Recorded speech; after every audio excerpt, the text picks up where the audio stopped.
भोलापुर शहर में रहने वाली रिंकी 12 साल की एक छोटी सी लड़की थी। उसे जन्म देते समय उसकी माँ चल बसी थी। बेटी के पालन पोषण के लिए रिंकी के पापा मनोज ने पूनम से दूसरी शादी कर ली थी। रिंकी की सौतेली माँ पूनम को भी एक बेटा था, लेकिन पूनम रिंकी को बिल्कुल भी पसंद नहीं करती थी। रिंकी के पापा मनोज के सामने तो वो रिंकी को बहुत प्यार करते, लेकिन जब मनोज घर पर नहीं होते तो रिंकी, चल जल्दी से बर्तन मांज और उसके बाद कपड़े भी धोने हैं। लेकिन माँ, कल स्कूल में मेरा टेस्ट है, मुझे उसकी तैयारी करनी है, नहीं तो टीचर मुझे धूप में खड़ा कर देगी। हाँ हाँ, पढ़ लिख के तो तुझे बहुत बड़ा कलेक्टर बनना है ना, कोई जरूरत नहीं है पढ़ने की। चल जल्दी से घर का काम निपटा। हाय, मेरे सिर की ये बला ना जाने कब टलेगी। और हाँ, पापा से कुछ कहा ना तो तुझे घर से निकाल दूंगी। हाँ जी माँ। अपनी सौतेली माँ की जली कटी बातें सुनकर रिंकी छिप छिप कर रोया करती, अपनी माँ को याद करती। माँ, तुम मुझे छोड़कर क्यों चली गई? मुझे भी अपने साथ ले चलो माँ।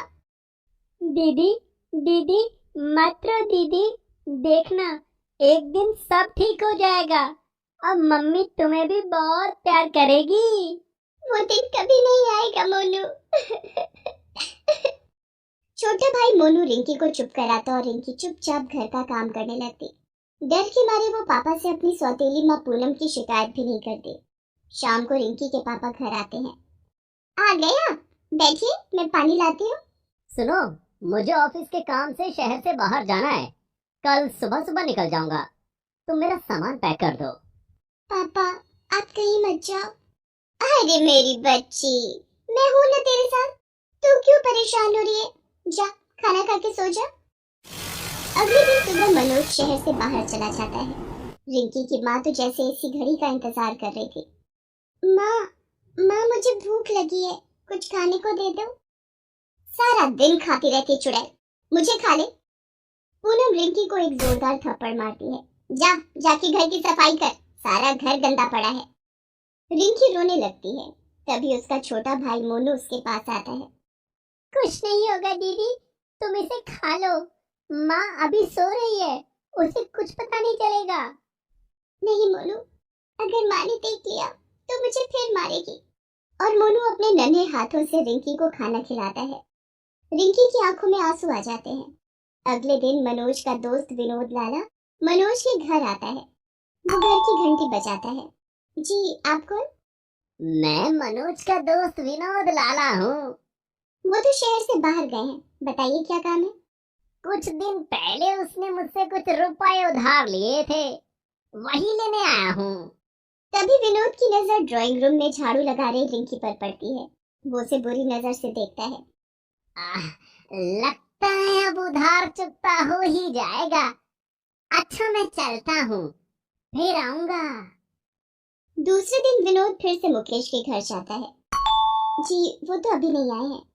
कब तक आएगा वो? मुझे जरा पैसों की जल्दी जरूरत थी। विनोद फिर से रिंकी को घूरने लगता है। पूनम विनोद के इरादे भाग गई थी। लगता है आप किसी और काम से आए हैं। ये लड़की कौन है? ये काम की न काज की, दुश्मन अनाज की। अगर ऐसी बात है तो इसे मैं ले जा रहा हूँ। अरे, ऐसे कैसे ले जाएंगी? ये तो लाखों का माल है, इसके लिए तो कुछ देकर भी जाना पड़ेगा। और पूनम विनोद लाला से रिंकी का सौदा कर देती है। माँ, माँ मैं नहीं जाऊंगी, मैं नहीं जाऊंगी, प्लीज माँ, प्लीज माँ। चल हट चुड़ैल, मेरे सिर पर बोझ बनकर कब तक बैठी रहेगी? रिंकी के बहुत रोने गिड़गिड़ाने का पूनम पर कोई असर नहीं हो रहा था। रिंकी का छोटा भाई मोनू ये सब देख रहा था। अरे तू यहाँ खड़ा खड़ा क्या देख रहा है, अंदर जा। विनोद लाला रिंकी को अपने साथ ले जाता है। विनोद लाला की शहर में बड़ी सी राशन की दुकान थी। उसकी पत्नी की मौत हो चुकी थी और उसकी कोई संतान भी नहीं थी। वो रिंकी को अपने घर में नौकरानी बनाकर रख लेता है। रिंकी उसके घर में सारा काम करती और बदले में उसे कुछ बचा खुचा खाने को मिल जाता था। रिंकी कमजोर होती जा रही थी। विनोद कभी उसे छेड़ता तो कभी उसके साथ बदतमीजी करता और कभी उसे गलत तरीके से छूने की कोशिश करता था। मत परेशान करो मुझे, जब मेरे पापा आएंगे तो तुझे बहुत मारेंगे। मुझे धमकी देती है? अभी मजाक चखाता हूँ, खरीद कर लाया हूँ तुझे। और विनोद उसे जोर से धक्का दे देता है। रिंकी के सिर पर चोट लग जाती है। रोती बिलखती रिंकी अपनी माँ को याद करती थी। माँ, तुम मुझे छोड़कर क्यों चली गई? मासूम रिंकी की यह हालत देखकर घर का नौकर शंकर उसे दवाई लगाता है और कुछ खाने को दे देता है। शंकर उसे चुप कराता है। शंकर को ये सब ठीक नहीं लग रहा था, लेकिन अपने मालिक के डर से वो कुछ नहीं बोल पाता था। इधर कुछ दिनों के बाद जब मनोज वापस लौट कर आया। अरे पूनम, रिंकी कहाँ है? रिंकी वो तो आपके जाते ही घर छोड़कर भाग गई। क्या? नहीं, रिंकी ऐसा नहीं कर सकती। तो क्या मैं झूठ बोल रही हूँ? मैंने उसे कहाँ नहीं ढूंढा, सभी दोस्तों के घर, रिश्तेदारों के घर, सड़कों पर, लेकिन वो कहीं नहीं मिली। तुमने मुझे फोन करके क्यों नहीं बताया? आप ऑफिस के काम से गए थे, इसलिए मैं आपको परेशान नहीं करना चाहती थी। तभी वहाँ पर मोनू आ जाता है और वो सब कुछ सुन लेता है। पापा, मम्मी झूठ बोल रही है, रिंकी दीदी को मम्मी ने बेच दिया है। ये सुनकर मनोज आग बबूला हो जाता है। क्या? तुमने मेरी बेटी को बेच दिया? नहीं, मोनू झूठ बोल रहा है। चुप हो जा डायन, तुझसे शादी करके मैंने बहुत बड़ी गलती कर दी। सोचा था रिंकी को माँ का प्यार मिल जाएगा। मनोज पूनम को एक जोरदार थप्पड़ मारता है। चुड़ैल, जल्दी बता तूने मेरी बेटी को कहाँ बेचा है, नहीं तो मैं तेरी जान ले लूंगा। और मनोज पूनम की डंडे से पिटाई करने लगता है। पापा, आपके दोस्त विनोद अंकल आए थे, रिंकी को वही लेकर गए हैं और उसके बदले में उन्होंने मम्मी को 50,000 रुपए भी दिए हैं। ये सुनकर मनोज भागा भागा विनोद लाला के घर जाता है। विनोद घर पर नहीं था। साहब तो घर पर नहीं है, शायद पास के मंदिर में गए हैं। आपके घर में एक छोटी सी बच्ची रहती है ना, वो कहाँ है? साहब उसे लेकर मंदिर गए हैं। मनोज भागा भागा मंदिर की ओर जाता है। वहाँ पहुंचकर वो देखता है कि विनोद लाला हाथों में वरमाला लिए रिंकी के साथ शादी की तैयारी कर रहा था। इधर मनोज के जाते ही विनोद लाला का नौकर पुलिस को फोन करके सारी बात बता देता है। विनोद, तेरी इतनी हिम्मत, तू मेरी बच्ची के साथ शादी करेगा? नीच, अपनी बेटी की उम्र की लड़की से शादी करते तुझे शर्म नहीं आई? मैंने इसे खरीदा है, अब ये मेरी है। मनोज विनोद को एक जोरदार तमाचा मारता है। तूने जिसे पैसे दिए थे उसी से अपने पैसे वापस मांग, मैं अपनी बेटी को लेकर जाऊंगा। तभी वहाँ पुलिस पहुँच जाती है और सारी बातें सुनकर विनोद लाला को गिरफ्तार कर लेती है और मनोज रिंकी को अपने साथ लेकर घर आ जाता है। घर आकर मनोज पूनम को घर से निकाल देता है। निकल जा मेरे घर से, तू मेरे घर में रहने के लायक ही नहीं है। मुझे माफ कर दीजिए, मुझसे बहुत बड़ी गलती हो गई, अब ऐसा कभी नहीं करूंगी। नहीं, तुझे यहाँ से जाना ही होगा। और गुस्से में मनोज पुलिस को फोन करके बुला लेता है और पूनम को पुलिस के हवाले कर देता है। माँ को पुलिस के हवाले करता देख नन्हा मोनू रोने लगता है। पापा, मम्मी को माफ कर दीजिए, मैं मम्मी के बिना कैसे रहूंगा? नहीं, इसे तो कभी भी माफ नहीं करूंगा। पापा, अगर मम्मी जेल चली जाएगी तो मोनू को भी बिना माँ के रहना पड़ेगा, जैसे मैं जी रही हूँ, और मैं नहीं चाहती कि मेरे भाई से उसकी माँ का प्यार छिन जाए। देखा, मेरी बच्ची कितनी समझदार है, ये तुम्हें माफ करने के लिए कह रही है। पूनम रोती हुई रिंकी को गले से लगा लेती है। मुझे माफ कर दे मेरी बच्ची, मुझसे बहुत बड़ी भूल हो गई। रिंकी के कहने पर मनोज पूनम को माफ कर देता है। तुम्हें एक मौका दे रहा हूँ, रिंकी को अपनी बेटी की तरह प्यार करो। हाँ, मैं रिंकी को बहुत प्यार करूंगी और इसे अपनी बेटी की तरह पालूंगी। रिंकी ने पूनम को जेल जाने से बचा लिया था। पूनम रिंकी को गले से लगा लेती है। उसकी आंखों में पश्चाताप के आंसू बह रहे थे।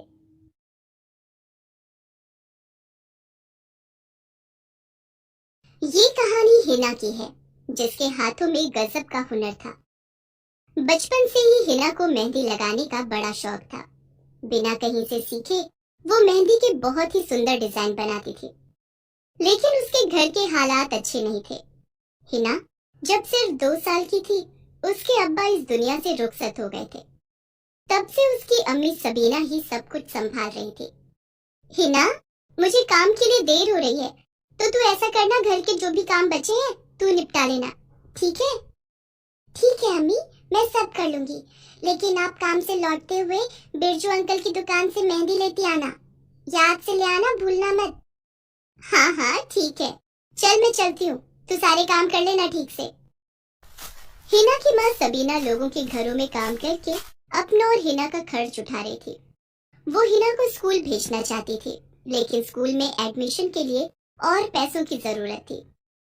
सबीना 3 घरों में साफ सफाई और बर्तन धोने का काम कर रही थी और फिलहाल उसकी कमाई से सिर्फ खाने और पहनने का ही जुगाड़ हो पा रहा था। सबीना हर रोज काम निपटाने के बाद नया काम ढूंढने निकल जाती, लेकिन हर रोज मायूसी ही हाथ लग गई थी। अम्मी, आज बड़ी देर हो गई आपको, फिर से काम ढूंढने दूर निकल गई थी क्या? हाँ, कई जगह पूछा लेकिन कहीं बात नहीं बनी। अम्मी, और कितना काम करोगी? 3 घर तो पहले से ही हैं, इससे ज्यादा करोगी तो बीमार पड़ जाओगी।